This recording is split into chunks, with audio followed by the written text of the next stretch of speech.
Hi అండి, అందరూ ఎలా ఉన్నారు? మన ఛానల్ని కొత్త వాళ్ళు ఎవరైనా చూస్తున్నట్లయితే ముందు సబ్స్క్రైబ్ చేసుకోండి.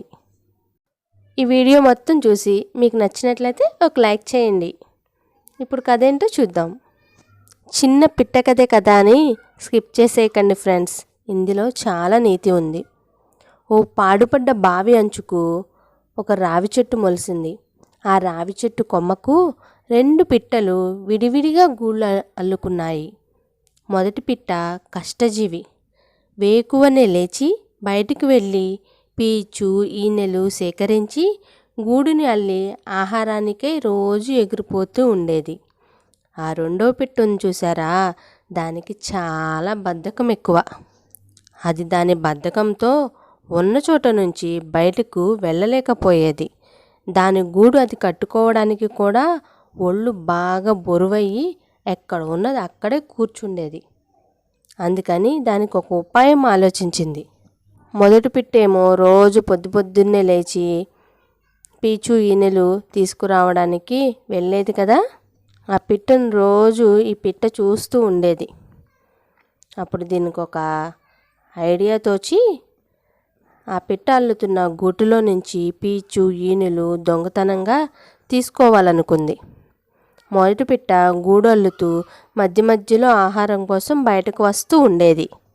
అలా వచ్చే సమయాన్ని బాగా కనిపెట్టి ఈ రెండో పిట్ట దాని గూట్లో నుంచి దానికి కావలసిన సరంజామా అంటే పీచు ఈనెలు తీసుకుంటూ దాని గూడును అది కూడా అల్లుకోసాగింది.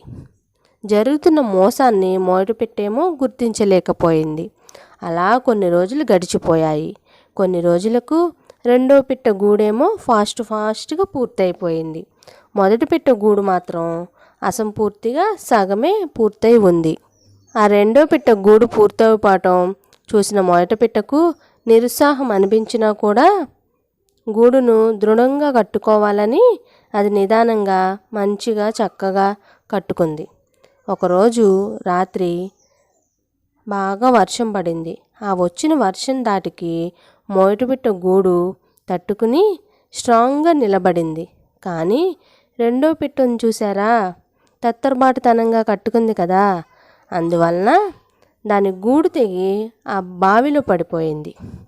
రెండో పిట్ట దొంగతనం చేసింది కాబట్టి తన మోసం ఎక్కడ బయటపడిపోతుందోనని భయంతో హడావిడిగా ఆ గూడును అల్లేసింది. అదేమో బలహీనంగా తయారయ్యి గాలి వానకి తట్టుకోలేక పుటుక్కును బావిలో పడిపోయింది. మొదటి పిట్టేమో కష్టించి దృఢంగా అల్లడం వలన దాని గూడు ఎంత గాలి వాన వచ్చినా కూడా చెక్కు చెదరకుండా స్ట్రాంగ్గా ఉంది. ఎప్పటికైనా మన కష్టమే మనకు మిగులుతుంది. పరుల సొమ్ము పరుల సొమ్మే. ఏమంటారు? కామెంట్ చేయండి. మరో మంచి కథతో మళ్ళీ కలుద్దాం. Thank you friends.